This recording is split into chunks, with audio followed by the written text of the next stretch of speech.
Hi, everyone. It has been a long and harrowing week for Los Angeles, and it really feels like an eternity has passed since last Sunday's Golden Globes and our last episode.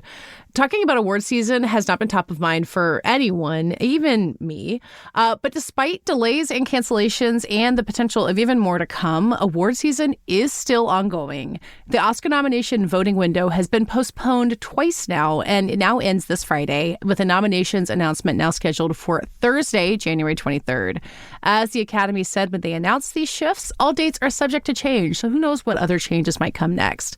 So to check in on the very uncertain state of things and make a few predictions about what's to come, I've invited Tyler Coates, the author of Filmmaker Magazine's Considerations column, to join me once again. It's worth noting that Tyler and I spoke before the Academy announced the second shift for the nominations announcement date, so if anything sounds off in what we say, that's why. And then after that, you'll hear my conversation with Robert Eggers, whose horror film Nosferatu has emerged as real Christmas counter-programming that maybe we didn't even know we needed. I'm Katey Rich, and this is the Prestige Junkie Podcast. So Tyler, thank you for being back. Thank you for joining me. And before we get started, you're okay. Your loved ones are okay. Everything is stable enough for now in Los Angeles. Yeah, everything. I'm fine. I feel very, very lucky and very grateful. I know a lot of people who can't say that, which is heartbreaking and horrible. It's been a really weird couple of days, but I'm still standing. My house is still standing, so I'm good. Yeah, when people ask me if I know anyone who's been affected by the fires, I say I don't know anyone directly who has lost a home, but everyone I know in Los Angeles knows someone who has lost a home. I think without exception. Like the scale of it is just so mind-boggling. Yeah, and you know what I've been saying too, like any television show you've watched in the last 3 years has someone employed on it who has been affected by it, whether it's a showrunner or an actor or just a crew person. Like, it's just, this industry has really taken a wallop, I think. As if it wasn't already taking a wallop. Yeah, exactly. Yeah, it's been a crazy 5 years or so in LA. And this is just the latest wrench thrown into the machine. So it's pretty insane. Yeah, this is something that my Ankler colleagues, I think, are really well positioned to do, because there's just so much talking to the people who really make the industry run. And you see, the headlines about Diane Warren losing her beach house or Mandy Moore or something like that. But the names of the people who really make the industry run, like you say, like those are really only starting to emerge. Like, we're recording on Monday. It's not even been a week since the fire started. I just feel like the scope of it is like we've barely begun to understand what the impact is here. Yeah. And, we're not out of the woods yet. There may be some more winds coming this week. So we don't know what's happening. We don't know what's going to happen. It's a really, really, I don't think I've ever experienced anything like it. I'm from the East Coast. We've talked about hurricanes and stuff, but this is just, fire is a different beast. And it's just it's really bizarre. And as we're going to talk about, it's really throwing a lot of uncertainty into this award season as well, which is, again, probably not a priority for most people, even in this machinery, in this big system right now. But it does continue, and it's year long, and it is what it is. So. Yeah. I mean, when the fire started, or when things were, progressing the way they were, I checked in with just some of the award strategists who I talked to, and to a person, they were all like, look, this isn't my top priority. Not that they wouldn't care about this, that in their heads somewhere, they're like, oh man, we had to cancel our Q&A, and that was a chance for our talent to get in front of people. But no one, I think, is saying what we really need to focus on is award season. The people the deepest in this machinery are as, psychologically freaked out by this as anybody else. Absolutely. Yeah. I mean, it's a bummer because, this is, especially last week, last week was a huge week, or should have been a huge week for everything. We had the biggest guild nominations. SAG obviously did announce their nominations, but also DGA. PGA was scheduled last week and has moved indefinitely. Yeah, they were supposed to have announced today as we're recording this, and they just announced they would move to next week, which is really, I think, an indication of how in flux the situation is for these people. Yeah, but there were a lot of parties. The AFI awards luncheon, which is something I think I went last year. I wasn't able to go this year, but I've always heard from people it's their favorite event because it's just you get literally everyone in the tiniest room in Beverly Hills, basically. Last year I was like roaming through, and it's just like, there's Greta Gerwig talking to Steven Spielberg, and there's Julianne Moore just hanging out, having brunch. So, there's a big Universal party that they do every year at Sunset Tower that they canceled on Friday. I think that that to me is a bummer too, because this is the point in the year where everyone kind of gets together and like gets to just kind of chill and have a couple drinks and hang out before, the onslaught begins again. Because this is the period where everyone is still in the contender, right? Like, we all assume and hope that by the time the Oscars come around at the beginning of March, like things will be safe to have events again. But, a lot of these people who are in the mix right now, who you saw on TV at the Golden Globes, like the Golden Globes were kind of supposed to be the start to this busy week of all that hobnobbing you're talking about. And it was the only thing. Like, the New York Film Critics Circle Awards still happen, and the NBR Awards still happen in New York. That was a good number of the people who we're talking about. But the Critics' Choice Awards this past Sunday were supposed to happen this past Sunday. The minute that Oscar voting ended was supposed to be the Critics' Choice Awards. And and none of that happened, and none of that in-person celebration, like you're saying, not just campaigning, but like a chance to, chill and like meet each other and talk about the work in that way. And, and I've been thinking about this too. I started THR, and I started kind of this beat in earnest in 2019 for the Parasite season. And that was really the last normal, the last normal season there was. Because again, it's like 2 weeks after the Oscars, COVID hit, and then that season was weird. We had the February Oscars or not even February, the April Oscars. Oh my God, never forget. It was just the February was the cutoff date, I believe. Yeah. So we had that weird Robin Wright movie from Sundance suddenly trying to squeeze in whatever that movie was. Good memory. Such a strange year, but yeah, and then like even the year after that, Omicron hit, and like. That like a lot of people were sick from the BAFTAs like 2 weeks before the Oscars. It was such a mess. And then last year, I guess there are Everything Everywhere year, like which is what the one I'm wondering. Like, is that the one? Like, was that a normal year? It feels sort of like it was. Like things were like gearing up, kind of buried in the middle of these nightmares that we experienced every other year, I guess. I think last year was also so overwhelming because just the season was truncated because of the strikes. It was the same amount of work, but squeezed into maybe 4 months instead of 6. And then we had the Emmys happening at the same time, which was Jesus. Yeah, pray for your poor awards editors. I had another strategist tell me like it felt like we were having the first normal season in 5 years, and now and this is like. I'm not trying to compare like the wildfires and COVID, but like in terms of like psychological distress, like physical damage, death toll, like it just feels so grim, like in the way that only that first round of COVID was, where it just kind of feels like the entire like world is being, ripped up under your feet.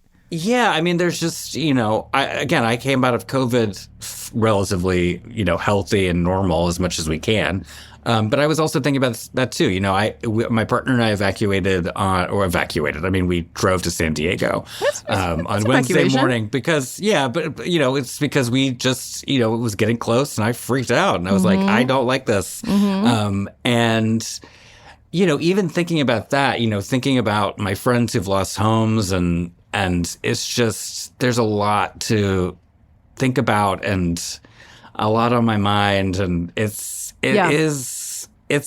pretty heavy and weird. Yeah. It's actually nice to talk about something that feels a little bit more trivial, to be honest. So I do think that's going to happen. And, I think the thing that makes everyone roll their eyes about award shows is people sitting on stage and being like, we are the truth tellers and the storytellers and art will save us. But don't you think there is a lane for that? Once this does hopefully end and people are safe again and people can start rebuilding, like the idea of celebrating movies that people like movies filmed in this industry that makes this town run, like that's going to be welcomed at some point.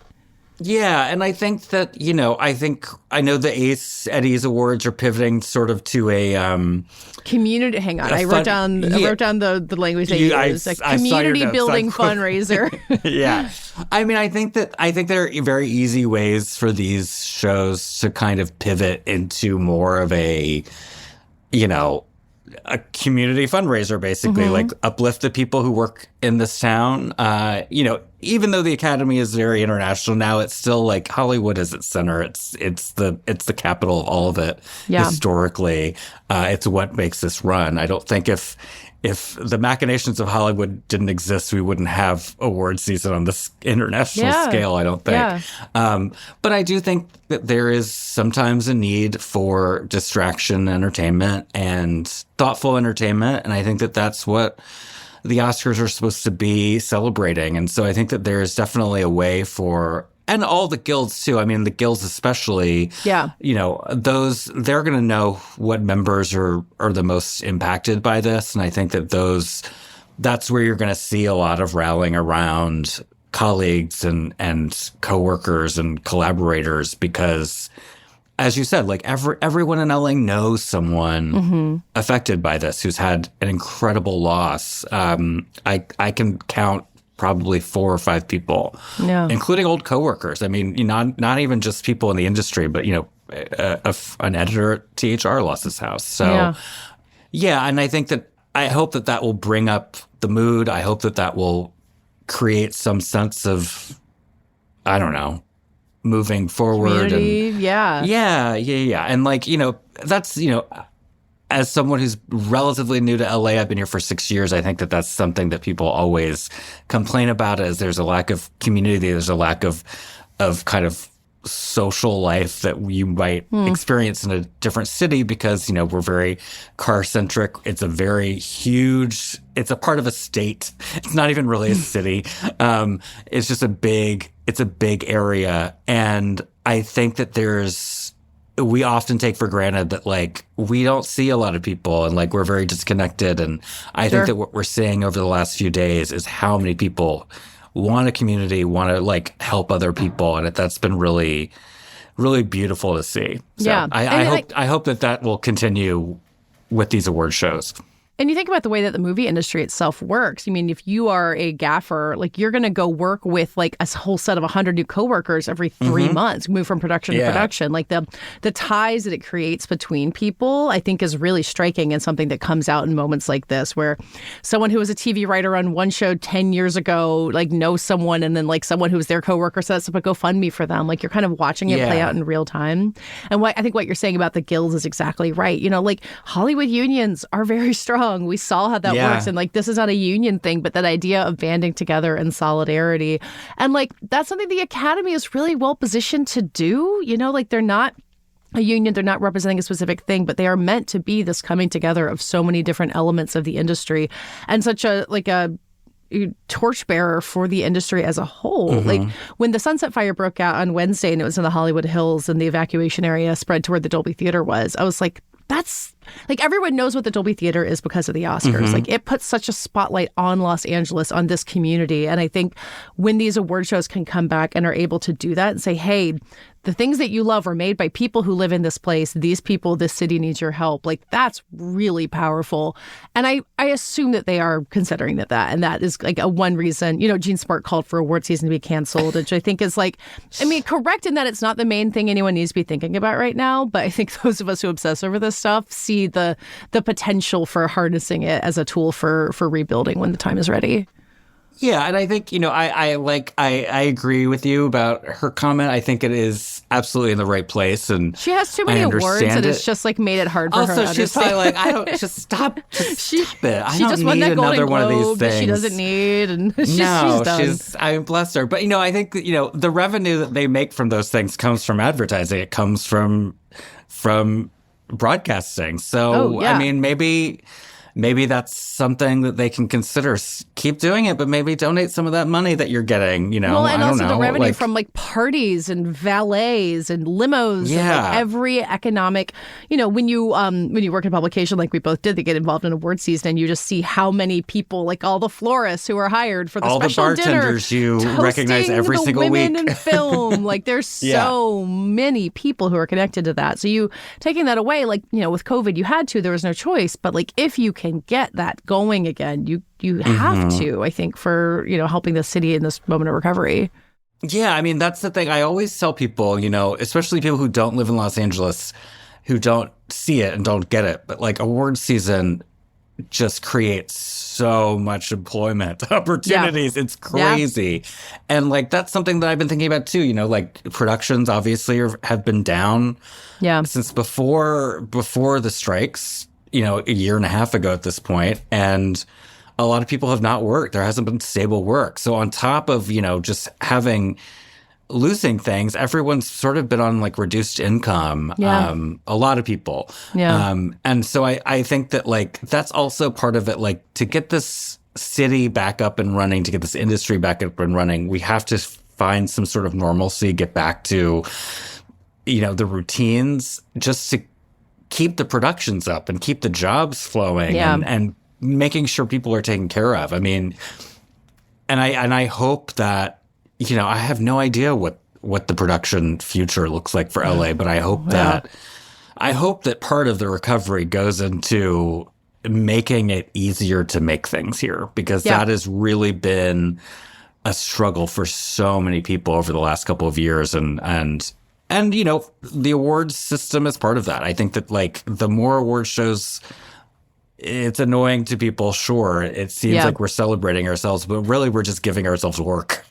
Because we need it. And, and there's money to be made off of it. Like award shows celebrate the people who have made it to the top of the field. But like a lot of those people, like writers or costume designers or something, like they're working people, you know, especially when you get into like, you know, the DGA award goes not just to the main director, but to all the people on the directing crew. And like, that's people who live in LA, make a salary. And, you know, this is a bigger existential question that's going to go on for a while, but convincing people to not just move to Atlanta as opposed to rebuilding their house in LA, like that's the challenge ahead. And like you said, awards does play a role in this. Not the most important role, not the only role, but yeah, it's a reason to believe in letting this process start up again. Yeah, absolutely. No, I hope for the best. And again, like, I think that there's space. It's going to be obnoxious. I mean, the copy that people are going to have to read on stage about this stuff is going to be as cringy as possible. Yes. But it's all coming from a good place. You know, the best intentions are there.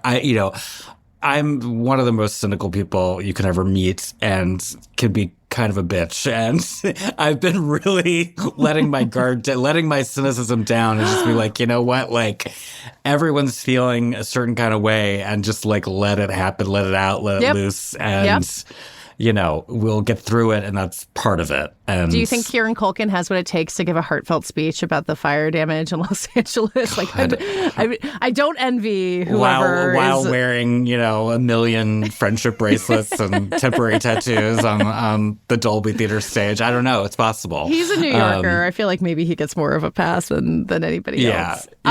So we can talk about the season now as a whole. And I think like the two big questions for me are like, A, what is the mood of people who are casting their Oscar ballots in Los Angeles, if they can? Like, presumably there are people who like, I mean, it's all online, right? Like no one's like trying to track down their paper ballot, but still. And then B, how many people are in LA and voting on the Oscars, and how many of these voters are in London or Paris or New York or God knows where, their vacation homes in Hawaii, who are watching this from a distance but don't feel the same kind of psychological damage. And then to add a third question, what kind of impact does this have on the nominations? Like, I don't expect you to have an answer because I don't think I do either, but it's a lot to figure out as we try to make predictions here. Yeah, no, I've been thinking a lot about how we make predictions, how I make predictions, like what is the point of predictions? And to me, it's like, you know, there's kind of, I look at it from different, I look at it as scenarios. I try to think like, how do people vote? You know, historically have they voted, but also like thinking about how the Academy has changed, what the mood is right now. I have certainly been thinking, you know, I describe the international vote kind of as the swing state at this point. Like, I think that those are the people making the biggest decisions in the ways that we, I think, may take for granted a little bit. Interesting. They're adding a lot of interesting perspectives to the Academy. And I think that we're seeing that play out in really interesting nominations and then wins. I've certainly, you know, they extended Oscar voting by 2 days. I'm very curious to see if that will change between today and tomorrow. But I have been thinking like, okay, well, there may be a lot of American voters who are not able to vote right now, who are not able to vote or just don't want to do fuck.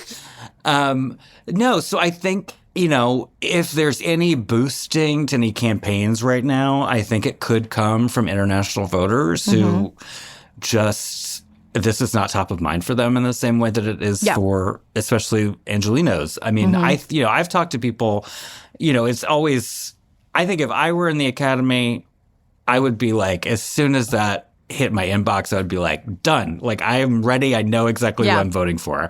I've talked to other Academy members who have told me the same thing. They're like, I'm excited. Like, there are people who are excited to vote. And then there are people who are like, probably like, okay, it's like, here's this thing I got to do, or I should do. And then all of a sudden, they're like, oh, shit, I got to get that ballot in. Yeah, exactly. So and again, I always say there are 10,000 plus members who are voting, and I can't possibly understand the psychology of all of those people. And even like, the handful of Academy members I know, that's not a good sample size. I dropped out of statistics in college, but I'm pretty sure that that's not how it works. How many of them have mansions in Bel Air where they're just screening movies all day? Surprisingly, none of my Academy friends lived in Bel Air. They were more Studio City, relatable types. I mean, still way more, less relatable than others, but, still. So, yeah, I think it's, I've been wondering if we're going to see a more of an international influence than normal, whatever that might look like. I mean, as we said, like there hasn't really been a normal year in 5 years. So, doesn't that make you look directly to Amelia Perez because of the European Film Awards? Like those nominations got announced. I guess they had the winners a while ago. And Amelia Perez performed so well with the European Film Awards, and then goes and wins a bunch of Golden Globes right before the world goes topsy-turvy. I feel like if you're at Netflix and you are ready to think about these things. For sure. It feels like, if we're going to try to look at like an actual trend that could emerge from this voting getting disrupted, like that would be an obvious place to look. Like, Selena Gomez gets in when we thought maybe she was an edge case, or I don't know, gets nominated for screenplay or something. Like those might be evidence that the European vote had a little bit more sway this time. Yeah, I mean, I've sort of made my peace with Amelia Perez getting in there. You know how I feel about it. I haven't. It's not my favorite. But yeah, I mean, I think that Zoe feels like a lock in supporting actress. Selena still feels like on the cusp. I mean, Best Actress is just a free-for-all at this point to me. Do you not feel like, so many people locked it up at the Golden Globes, particularly when this past week kind of fell apart for buzz for anybody? So I think I wrote in the newsletter, it's like she got the last word. Like she got up there, made her speech. I was like, oh, okay. We're done here. Yeah, but here's the thing that do people want to see the same speech done over again? I think that this is a year where we're seeing the love spread so broadly among contenders that I think it's one of those years where it's like, okay, well, I kind of think of it like when Olivia Colman beat Glenn Close and Lady Gaga. It was really like, for a long time in that season, it was like Lady Gaga for Star is Born, and then Olivia Colman started sneaking up. And then Glenn Close won the Golden Globe, and suddenly it was like, oh, well, she's going to win. Like, she's never won. She's overdue for her Oscar. Clearly, this sets her up for the win, and then she didn't get it. Yeah. So I think that, the Golden Globes, again, very... I don't know how much they matter. This is the eternal question. Yeah. I mean, I have seen the stat about Fernanda Torres that there's never been a Golden Globe Best Actress for Drama winner who didn't at least get nominated for the Oscar. Yeah. I do think that she, again, the international vote, I think could certainly boost her. And I think that, if anything, Golden Globes is great, last minute marketing, PR campaigning, because it just brings those people to people's attention and it kind of puts them top of mind. Yeah. Well, and the SAG nominations would usually be that. But when the SAG nominations come out on Wednesday and they didn't, no one had a reaction call. No one sent out a statement. It was quite, as it should have been. I think it would have been unwise for anyone to try to capitalize on it. And the SAG noms were surprising and weird, I thought. I know. So something like Pamela Anderson getting that SAG nomination in Best Actress, that could have been a really big moment for her. And it's like, okay, so do the underdogs really suffer from getting a bump in this past week when no one was really paying attention? It could have been huge, but I'm not sure it'll be enough. Yeah, I mean, I that really surprised me, and Jamie Lee Curtis too. I mean, even Jonathan Bailey for Wicked. I was like, okay, that interesting. That feels like one that I feel very comfortable saying that's not going to happen at Oscar. But supporting actor is tough. It's harder than I thought it was. Yeah, and I don't think. I mean, I loved Pamela Anderson, The Last Showgirl. I didn't love the movie as much. Yeah, I thought she certainly elevated it to the place where we should be where we are talking about it in this context. But I don't think that's, again, I think that especially because she is such an American icon. Yeah. That's what I've sort of been thinking about. Like Demi Moore, I don't know how international, I mean, she's a huge box office draw, obviously. Yeah. So and she said that in her speech, like she's a popcorn actress. I would say, yeah, she was an international icon. So I think that is different. And I wrote early in the year that like with the substance going comedy at the Globes was really smart because it kind of follows the everything everywhere all at once path of just like this kind of genre bending film that is tough to categorize, but it is anchored around a performance by, again, like an international box office draw who proving to everyone that she is a serious actor. And I think that she could follow Michelle Yeoh's the way that she basically coasted through that entire season. Although it didn't feel like it. It felt like a neck and neck between her and Cate Blanchett until the last minute. Yeah, and again, I think that was sort of a situation where you see, like, when you have a drama and a comedy actress contender, like, being the two really big frontrunners. And this year we just don't really have that because... Yeah. Comedy again, was it's like at the just Globes all was over stacked. The board. Yeah. Wait, Kristen, do you have your actress 5?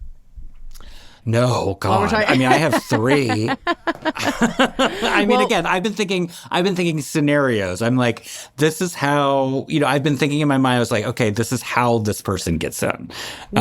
So we're going to get you set up on the Inkler Pundits page, which has launched as the last week. So your predictions are not on there yet, but maybe by the time people hear this, they will be. But everyone should go to check out what me and Tyler and Richard Rushfield and previous guests like Chris Feil, Joanna Robinson, Esther Zuckerman, like so many people who you like have shared their predictions on here with us. So I'll read my 5 and you can tell me if you think. So I put Demi Moore in first place for me. Like, I think that she gets that nomination. She has the strongest narrative of anybody. Like, that nomination, she gets in, that's it. I am still high on Marianne Jean-Baptiste. Like, I recognize that this week has been really hard on her and Mike Leigh. Like, they've been out there doing so much press. They were at the New York Film Critics Circle dinner. Hopefully enough people have been paying attention. Like, she missed out on the SAG nomination. Just hit theaters this weekend. Yeah, it was a weird... You want to talk about like European influence? I just feel like Mike Leigh has always done pretty well with Oscars. I know that Sally Hawkins missed out on the Happy Go Lucky nomination. Could be the same pattern here. I'm just going to keep believing in her until the end, basically. I'm not kind of ranking mine, and I'm just sort of like, here are the 5. Like, if I can just get there, I'll be happy. I do think Marianne Jean-Baptiste has a really good shot, honestly. Yeah. I think, again, like... She's a known actor. I mean, she lives in LA. She's an American TV actor. She's worked with everybody for years. Yeah. And that is an actor's performance. I mean, I think that, like, again, when we think about the actors branch voting for actors, I think that is something, it's a very transformative performance. I think you've interviewed her this season. I've interviewed her. And, like, she's not that character whatsoever. And she even admits, she's like, that character took a toll on her, just having her in her body for so long. And I think that, like, again, like, there are no big kind of physical, I mean, I would say maybe the substance is like the kind of physical, crazy, like, Poor Things style performance this year. Yep. But I would say in terms of just like transformative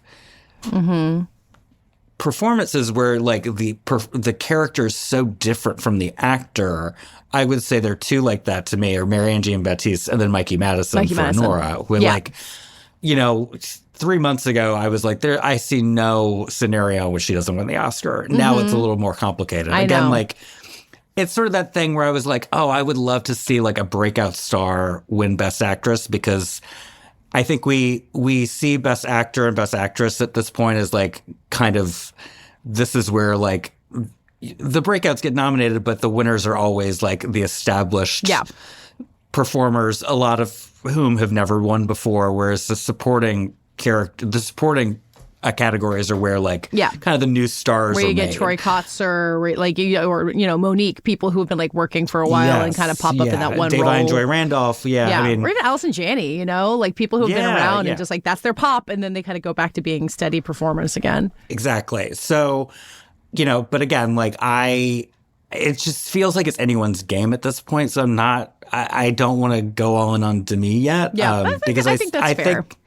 To me, Nora, I think there's still so much that could happen over the next month and a half. I mean, God, what have we learned over the past week, if not that the future is unpredictable? Exactly. To me, I feel like the lock nominations to me are definitely Demi, definitely Mikey. I would say Marianne is really safe. I love your faith. Because I appreciate that. Yeah. I mean, again, like I gotta put my faith into something. But then I have, Nicole Kidman, who has won already, has been nominated many times. She's been everywhere. She's been hustling. I mean, and it's a bold and crazy film and performance that she takes a lot of risks with that I think pulled off. Again, is it the most compelling campaign narrative? I don't really know. I mean, that's sort of where I'm like, okay, well, when you look at the transformative performances of Marianne and Mikey, and then Demi has this, kind of soft comeback narrative, but it's really just like, it's not even a comeback. It's just like, we're proving to everyone that she's worth this, that she is this worthy prestige actor. I don't know, like 10 years ago, like she hadn't been in a movie that anyone cared about in a decade at least. Yeah. But I think it's a comeback, but also it's establishing her as a different kind of actor than we considered her to be. And which, Nicole Kidman is can't exactly really do that at this point because she has done everything. Like there's nothing you can see Nicole Kidman do being like, wow, I didn't know she had that in her. And that's the thing. Nicole Kidman will have like 3 TV shows out this year that she'll probably be nominated for at the Emmys. So, she cannot stop working. No, and I think cannot. that like maybe when it comes to award recognition, that is not going to be fruitful for her because she's just always around. I mean, it's great. We love her. She's the best, but she's always doing something. I would also theorize that, like, as much as Nicole Kidman is not really an underdog, like, I think Baby Girl was doing that last minute push in kind of the same way that I'm Still Here and Hard Truths have been. And like the past week has been hard, like has hurt that. Like, it's just hard to remember like her Great Palm Springs speech or like her. I didn't even see that. Yeah. I mean, that was like at the very beginning of the year, or like, she would have been at the AFI luncheon and probably like working the room. And so I do think I'm sure there's got to be an actor who's in a similar position, but I feel like it's all actresses I keep thinking of. I rounded out I feel like my locks are Mikey and Carlos Sofia Gascon. Like, as much as you need to make your piece of the Millie Perez, I think that's happening. And Cynthia Erivo. Like, that's not my favorite performance in Wicked, but I do think that movie is still big. I think if we're going to be in a, like, hooray for Hollywood moment, like, Wicked is sitting right there, even though it was filmed in London, but, still a studio product. It's a very American show, though. I mean, very American Broadway show. Yeah. I just think we're kind of going to need Wicked in the mix as the season goes on to kind of make the case for these awards having a cultural impact. And I would think it'll cause a shitstorm if she doesn't get nominated and Ariana Grande does. I can't, I'm like that. And then they have to do a whole other press tour together, so the drama will go on forever. But talking about locks and Best Actress is hard because it's been the most competitive category all season. Yeah, I mean, and we still have, as we've talked about, Fernanda Torres, and that's talk about a narrative. That's an incredible narrative that she would be the second Brazilian actress to be nominated following her mother. And her mother plays the older version of her character at the end of the film. Like, there's just a lot there. Yeah. Also, Walter Salles directed the movie that her mother was nominated for. I mean, there's just a lot happening. Yeah. Angelina Jolie, I feel confident sort of just being like, not this year. I don't think it's happening. Yeah. Yeah. That's where I've been for a while. Yeah, I mean, again, and I think that her and Amy Adams too. I think that like every time Amy Adams makes a movie, we're like, all of us, Twitter is like, finally, this is going to win her Oscar. And it's just like, we're talking like she's a Make-A-Wish Foundation, participant. It's just like, not for Night Bitch, please. Like, there's better stuff out there for her, I think. Let's hope better stuff comes. But again, I think the Nicole Kidman theory that she works too much, that she may be cast over because she's taken for granted. It's like the flip side of Amy Adams and Angelina Jolie who don't work as often. And like whenever they do make a film, it is an event that then like there's this entire, awards pushed behind them just because they happen to be back in the mix. Yeah, So, and they're both terrific in those movies. Like all of these performances, like the varying quality of the movies, like they're all really good. Again, like the depth of the actress field. Carla is great in Amelia Perez. I mean, there are pieces of Amelia Perez that I do think are really, really good. And again, I think that's what I've learned on this beat is that even if I dislike a movie as a whole, there's so much about it that is interesting to me, and there are so many people and moving parts. It is a group project, and it's not just one piece. I enjoy breaking it down and talking to the crest people, because there have been movies that I've absolutely despised, but they looked incredible, and I wanted to know why.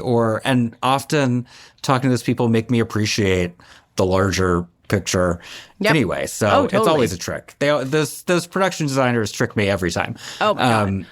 We have predictably gone really long on Best Actress and are going to run out of time before we get into anything else. But I do want to let's end by talking about Best Picture. And I think at the Golden Globes parties I went to last Sunday, I was like, does anyone feel any clearer on what's going to win Best Picture after tonight? And everyone said no. And I'm not sure that picture's gotten any clearer over the past week. If anything, muddier.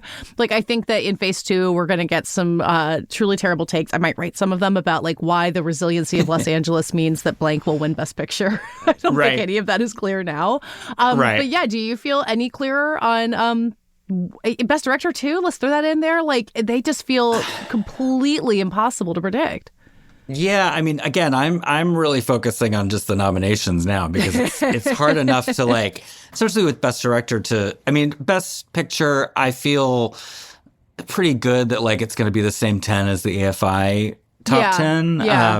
Hang on. I'm going to remind myself of the AFI top 10. I have the list now if you want me to read it out. Read us the 10 for those of us who don't remember. It's Nora the Brutalist, A Complete Unknown, Conclave, Dune Part 2, Amelia Perez, Nickel Boys, A Real Pain, Sing Sing, and Wicked.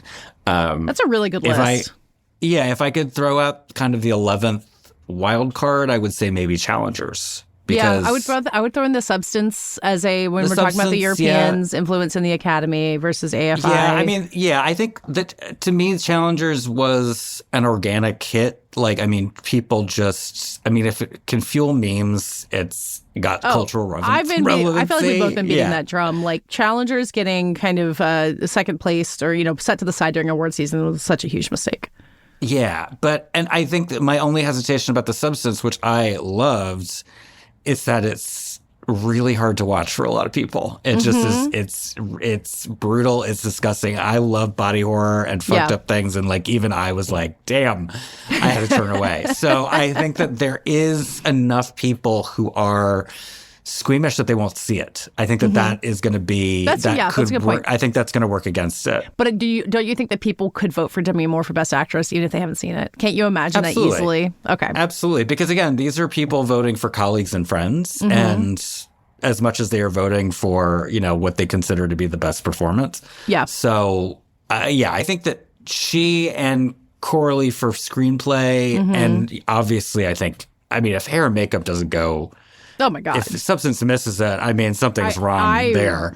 I'm rooting for A Different Man personally in the makeup department because I think that has incredible makeup. But Substance, I think, should win hair and makeup. It's spectacular. For sure. It's the biggest swings of any of these things. Yeah. Yeah.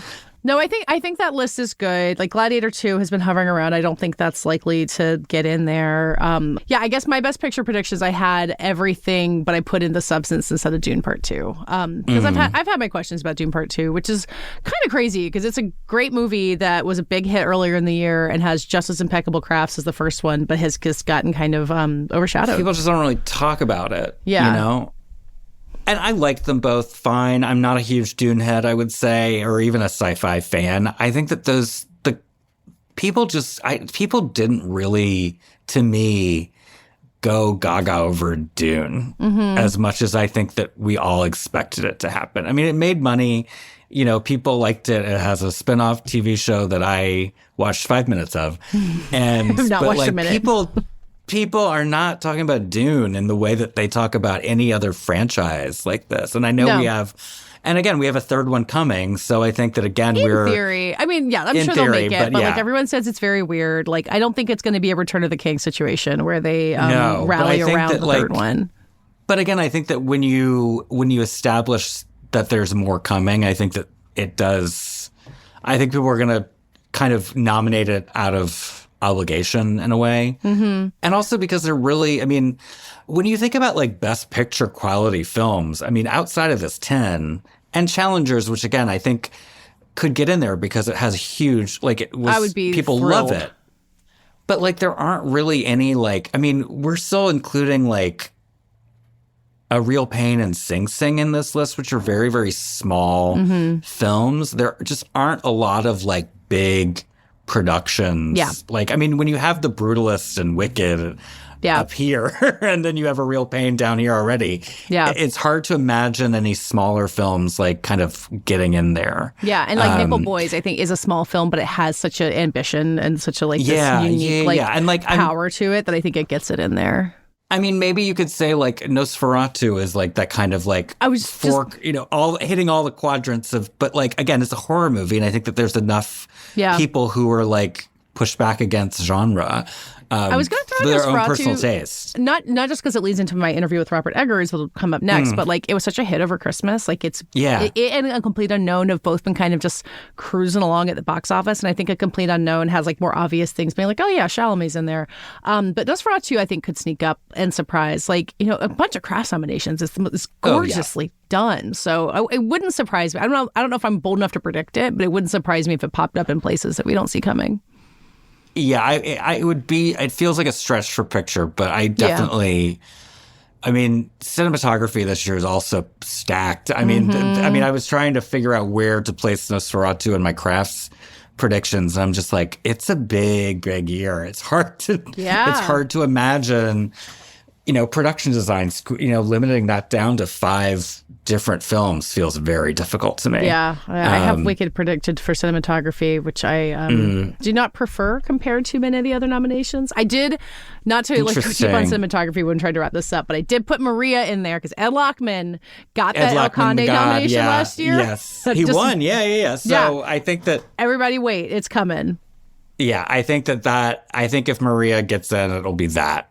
And probably it.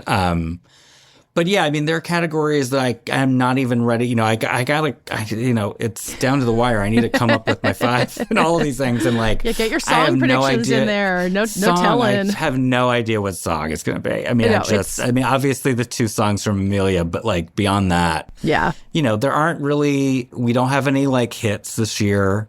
Just like real actual like songs that people listen to. Yeah. So that's tough. I mean, it will next year. Wicked Part 2 is going to have an original song, so just 2 reserve that spot. Right? Is it 2? So, okay, yeah, they did. So smart. I think it's going to probably Cynthia and Ariana will have their own individual songs, so we're still going to see them face off against each other. Yeah, I think that we're still going to have to see them face off, and who knows? Maybe they'll decide Ariana's strong enough in Part 2 to be lead. I don't know. I mean, oh my God, I think it's smart that they split them up, and I think that Glinda is truly the supporting character in this. But, and I think it is interesting. Beyond Zoe Saldana, I don't think that there have been any kind of category fraud that has really pulled off. In supporting actress or in both of them? Yeah, I think that Zoe is the lead. I think it's a co-lead situation. I agree that she's the lead of Amelia Perez. I don't buy that Kieran Culkin is the co-lead of A Real Pain. He is sort of the title character, but he's the antagonist to Jesse Eisenberg's protagonist. And that's sort of how I think about it in that way when you think about kind of 2 leading players. But, I don't think Saoirse, I don't think it's going to be an issue. I don't think she's going to get in there for Blitz. Yeah, Jeremy Strong, you could maybe make the case for being a co-lead in The Apprentice, but like I think that's a proper category for him. Yeah, I think so too. And that one I feel too. I don't know if he's going to get in there. Yeah, I don't know. Supporting actor is really hard. Supporting actor is also weird. Yeah. I've kept my faith on Clarence Macklin because I love Sing Sing, and I just feel like it's gonna like cruise from the actors, and because Coleman I think is elected nomination. But anyway, we could go on forever. We're gonna have a lot to talk about when the nominations come out, obviously.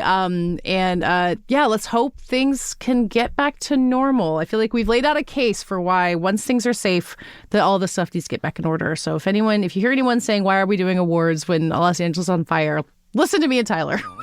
We have all the answers. I mean, let's at least wait. Let's get the fires contained before we actually hand anything out. Once it is safe to do any of this, until then, I guess we'll just have press release announcements and nominations and cross our fingers we can get back to normal. So you stay safe in the meantime, and please come back soon. Yeah, thank you for having me again.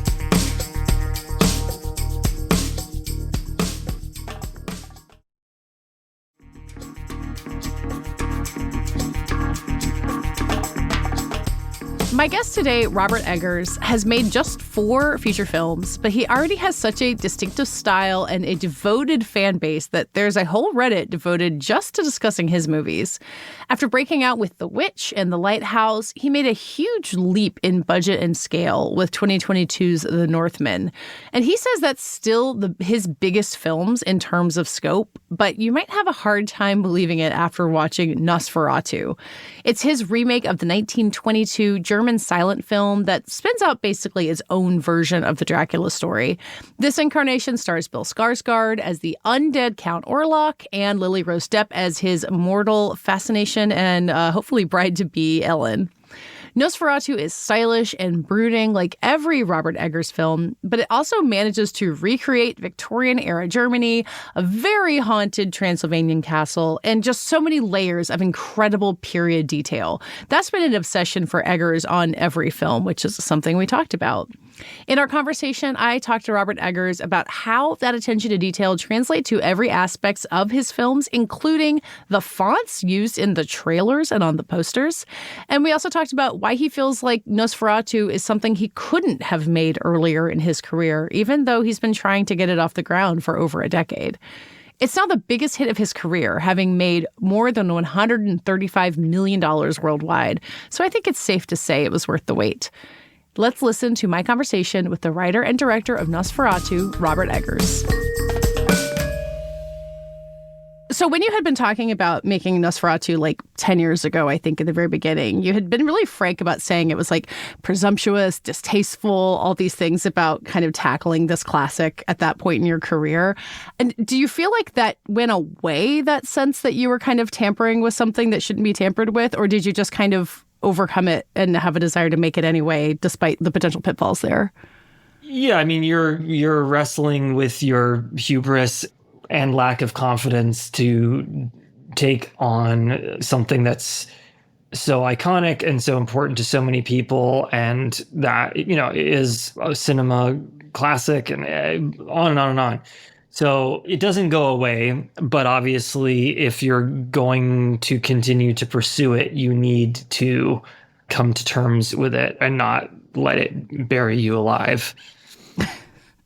I mean, at the points where it had fallen apart over the years, like when you said, okay, it's not going to happen, did you kind of make peace like, I guess I'll never get to make this movie? Or did it nag at you even then, even when it really didn't seem like it could ever be real? I definitely made peace with it twice and thought it was never going to happen. And the second time I was like, good, okay. Good. And, I should just be writing original stuff. I shouldn't do this. It's fine. Better, Yeah, was that? I mean, I'm thinking of The Lighthouse, which is like, based on historical folktales, but a little bit more of a not based on a specific myth. Was like that a point where you said, "Oh, like more original things are right for me"? Did that movie have anything to do with that thought? I've written a lot of things that haven't gotten made as well. You know? Sure. So, and have enjoyed creating my own things, even if they're based on like existing myths or folklore. Yeah. Yeah. I mean, you'd also said with the, 10 years it took for Nosferatu to happen that you had like kind of more skills to express yourself and like tell the story that you wanted to tell. Is there anything that we can look at Nosferatu and see that feels like something you couldn't have done 10 years ago? I mean, if you have the stomach and patience to watch The Witch back to back with Nosferatu, I think you'll see like I'm sure plenty of people have. I don't think that's like the craziest thing in the world for people to do. Of the filmmaking is different. It's not just the budget. It's Do you feel like that's just like a natural evolution from having made a bunch of movies, or is there have you tried to learn things deliberately, or you just have to do it to learn it? I think I have tried to learn things deliberately, but also the more you do it, the more you learn how to do it. I mean, like even when I was like, in my early 20s as a waiter, or I started as a runner and a busboy, and then I got promoted to be a waiter. And I remember the first week being very overwhelmed by remembering all the orders and all this stuff. And then, like a month later, you're doing it in your sleep, right? Not that I'm drugging my sleep, nor would I want to be. But you learn things, and certainly the Northman, because it was such a massive jump in scale compared to the Lighthouse, it was the greatest learning experience I ever could have asked for or wished for. Yeah. Yeah. I mean, I think you said that Northman is a bigger movie technically than Nosferatu. I don't remember if that was budget-wise or like scope. Budget-wise, okay. I don't like, in some ways Nosferatu is a larger scale. There's a certain kind of largeness that comes with doing like action battle scenes that requires a different kind of prep. But I think arguably Nosferatu's larger than the Northman in scale. I mean, I know it's not your job technically to worry about the business side of things, but you've got the situation where the Northman, Nosferatu has outgrossed the Northman already, but they're both coming from Focus. Clearly, Focus saw something with the Northman that they liked, even though it's not making $1 billion worldwide. So how have you figured out how to keep true to yourself, make your really specific style of movies, and keep getting them made by large studios? What has that learning curve been like for you, and to get you to the point where Nosferatu can happen? The thing is, I pitched another movie that I really wanted to make, and it was just considered too difficult to market. And because Nosferatu is so easy, such a pitch down the middle of it. I think so. And so then I went back to Nosferatu, even though I had buried it, to use that metaphor yet again. Sure. And thought it was a strong script, but also understood what to do with it, Mm-hmm. I mean, the aesthetics of the movie are such a big part of the marketing. And again, this is other people's jobs. But, for this movie opening on Christmas, for the way that it kind of like carries this vibe about it, how much do you want to know about that, get involved in that? How much do you feel like it? I'm extremely involved. Like, okay. All right. Yeah, I'm extremely involved. Like, I mean, every once in a while I'll see something and be like, I didn't approve that graphic. Why is that there? I'm as involved as I can possibly be. Has anyone ever told you, like, back off, this is the marketing department's job, not yours? I'm sure they think that.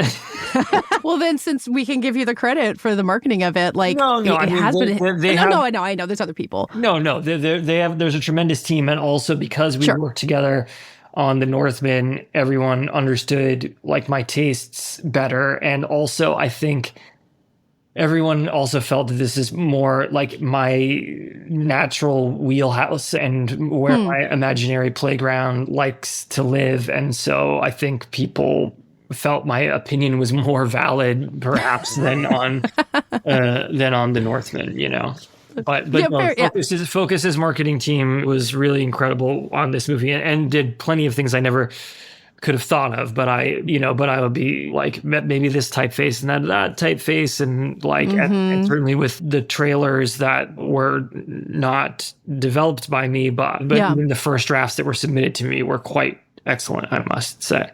Yeah. I mean, I bought the hat with the Focus logo that you guys designed for this movie that looks like it's a silent film. I don't know whose idea that was, but that entire logo and deciding to merchandise it. Good job. It was a great idea. Yeah, it's all about collaboration. So I wanted to have these silent era studio logos, static logos at the beginning of the film. And I did like a rough version of them myself back in the day. But then Teddy Blanks, the titles designer, did a much better, more nuanced version of them for the film. And then Focus really liked it and thought, we can run with this. Yeah, there's such a great article about him in the Times, but I knew his name, but I didn't realize just how many things he had done. So I guess that's the best kept secret of all these beautiful titles. Yeah, and internationally, like we have like an old Universal logo that like no pristine version of it exists, so Teddy had to kind of like rebuild it, which was cool. You were talking earlier about, collaboration being such a big part of getting anything out there. And you've got this team of designers and people who you've worked with on a lot of your movies. But the casts change every time. You're bringing in new actors for all of these roles, I guess, except for Willem Dafoe. And I'm curious about how those conversations go, how you bring in these actors who are new to your world and how you get them set up, how you get everyone on the same page for the kind of the very specific world that this movie conjures. Well, you have meetings with actors and see if you feel like you're on the same wavelength generally before you cast them. Sometimes you get to even audition people. Depends on a lot of things. Lily and Bill did audition, but then I do like a lot of rehearsals. So we have like a rehearsal period of a couple weeks where the cast is there together and working together, like without the pressure of shooting, to understand the blocking and to understand a consistent acting style. There's a lot of that kind of work. Was there kind of like a watchword for getting everyone on the same page with the acting style? I think the historical aspect of it is so interesting. They're like, you're so attentive to the historical details, but the performances feel really lived in and feel like present. There's not that distance there. And I wonder if that's a specific conversation you have to get everyone there. I think, again, these are also people who've like, Aaron and Emma's body of work I was very familiar with and and also kind of, knew that they could do this, same thing with Simon McBurney. I've obviously worked with Ralph, and I knew Nicholas Holt's work again also. So then when we're in the rehearsal, there's just small tweaks here and there to get them in the direction that you want. But yeah, certainly they're learning period etiquette about how to do certain things and studying paintings for how to hold themselves, but also the period costuming tells you a lot about what you're able to do with your movement and what you're not able to do with your movement and what feels natural and what feels unnatural. And so that's all a part of it. Yeah. I mean, it also feels like there's a difference between like Aaron Taylor Johnson, whose character is very comfortable with kind of the strictures of this period, and Lily, who's kind of pushing against it all the time. Like like who lives in this time comfortably and who doesn't. I feel like you can see so much of that in how those performances come out. Absolutely. Thanks for saying so. I mean, there's a lot of attention to it. You had said that you watch a lot of movies when you're writing, and I assume that was the same for Nosferatu also. How does that help you with the writing process specifically, and not like, I would imagine if I did it, it would like get in my head and I'd start writing like, whoever I was watching. But how does that help you, and how did that help you on this one? I mean, there was some systematic with this because there's been so many adaptations of Dracula that you kind of get to see like what works, what doesn't work, what's often missing, and so there was a bit of like, oh, okay, like weirdly that little bit of exposition from Dracula 1972 AD, it's the only time it's in something and it's in that, and that's actually like an interesting concept to explore. But then, like, all the Dracula movies aside, when I'm writing, I want to always be in the atmosphere of what I'm writing. So just watching Gothic movies, even if I'm not taking something from it, like specifically, or like writing down a note that's like very like pointed, I'm just like, I'm in the world, and when I'm like going for walks and like on the train and I'm like, listen, I've got all my playlists going just to like keep me constantly marinated in the world. And then sometimes you'll also watch a movie that has nothing to do with what you're writing in any obvious way, but I'll be like, you know what? Like, there's something about this relationship dynamic that reminds me of this John Cassavetes movie. Like, maybe take a look at that. Yeah. it's like, okay, that's an interesting power dynamic. Like, yeah. how can I apply that kind of thinking to what I'm doing? Whatever, Yeah. That sounds kind of like how you've described your approach to like folklore and fairy tales and the historical research part of it too, where you're taking elements from all of these different parts of mythology and putting them together. Do those feel linked to you at all? That's kind of just the researcher brain coming into both sides of it? Yeah, I mean, I'm not very creative, so I need to get it from somewhere. I think that's exactly the opposite. I mean, it made me wonder if like there was ever a part of you that like thought you'd be a historian or thought that you'd be a folklorist or something like that. The interest runs so deep. I always wanted to do something like this. I often thought I would be a visual artist as a kid. I thought I was wanting to be a musician for a while, but I think in hindsight, if I wasn't doing this, I probably would choose historian or archaeologist or something like that. Yeah. Yeah. I mean, even when you were like working as a production designer kind of at the beginning of your career, like directing was kind of always the step in the future, it seems like. Yeah. And I mean, I was designing as a means to an end. It was just something that I had an interest and a love for and could do. The only thing I have training in is acting. And this just sort of allowed me to get closer. I got a gig directing or as the production designer of like what seemed like maybe a decent indie movie.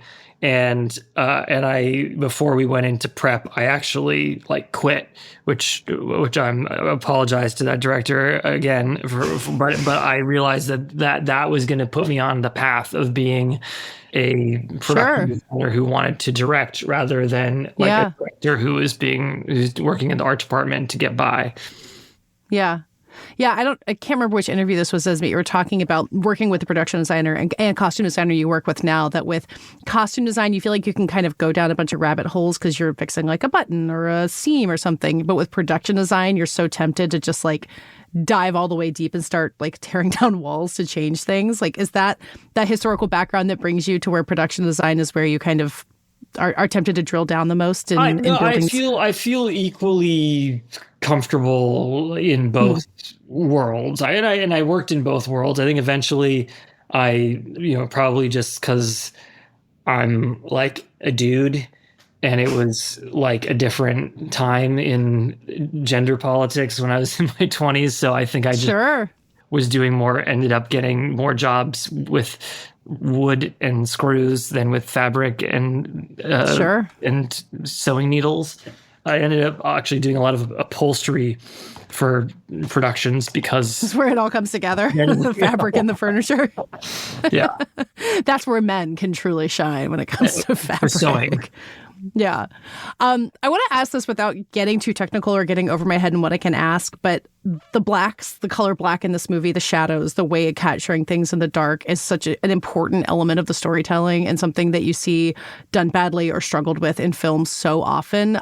So obviously it was something you knew that you had to nail going into it. Did you do something different on this than any movie I've ever seen? Did you just do it better? Like, how do you get darkness to work as well in this movie as it does?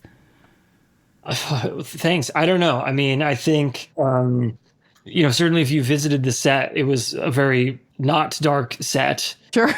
Even if it was a candlelit set, there'd be so many candles and flame bars that it was not very dark. But so in the grade, we're able to finesse things.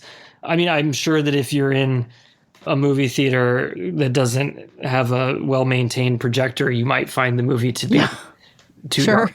I don't know. I guess we're just trusting our instinct. Well, you had talked about when you saw original Nosferatu as a kid and you saw it on like a kind of a terrible, what probably VHS or DVD transfer of the original silent film so that you couldn't see Max Schreck's makeup, so that it kind of like blended in because it was so hard to see. Was the darkness part of that for, Bill Skarsgård has much more technologically advanced makeup than Max Schreck did, but was part of it kind of hiding the seams, making things feel even realer by being a little bit more invisible, especially when you first see Orlok arrive there? Yeah, I mean, I'm not as lucid as you to connect those two things, but yeah, it is the same idea. Certainly the way the xenomorph is treated in Alien 1, I prefer to not totally see the monster. And if you look at the witch, you don't see that much of the witch. And it was a little bit traumatic for me knowing that we would have to put the vampire in bright sunlight at the end of the film. It's important for the plot that he does see the sunlight eventually. It's true. But I do feel like it does expose the artifice, which is another way of killing the vampire. It's a metaphorical and a literal death of the vampire at the end of the movie. Yeah. Last question before I let you go. There's a very important cat in the original Nosferatu, and it's very nice to see a cat in the very beginning of this one, but cats are horrible to work with on sets. Did you just have to have a cat because the original had one? Was there another reason that the cat really had to be part of this? Yeah, I mean, I had a cat because Ellen has a cat in the original, and then the cat, I felt sort of in some ways could be like on a small level her spirit animal or whatever. And then the Von Franz character played by Willem Dafoe was based on a lot of people, including Austin Osman Spare, who was an occultist who was in his old age was sort of penniless and living with a zillion cats. And so I added that to Von Franz's character and whatever. Yeah. No. Cat. So, because I think she says at one point, the cat has no master. So it feels... I had seen some people speculating that cats have been linked to darkness and the occult over the years, but it felt more just these are cat people than any kind of wicked intent on the cat. I don't know. No, certainly no wicked intent. Certainly no wicked. Yeah. Well, I'm a cat person also, so I appreciate the cats getting getting the attention that they deserve. I'm a dog person, so it was. Oh no! So was Orlok and his horrible dogs. I can't believe that you would let dogs do that. Yeah. This show is edited by Brett Fuchs and co-produced by Brett Fuchs and me. Our theme music is by Dave Gonzalez. Thanks again to my co-host, Tyler Coates. Get the Prestige Junkie newsletter by going to theankler.com and subscribe to this podcast on Spotify, where you can watch a video version of today's episode, or on Apple or wherever you get your podcasts. We will see you next week.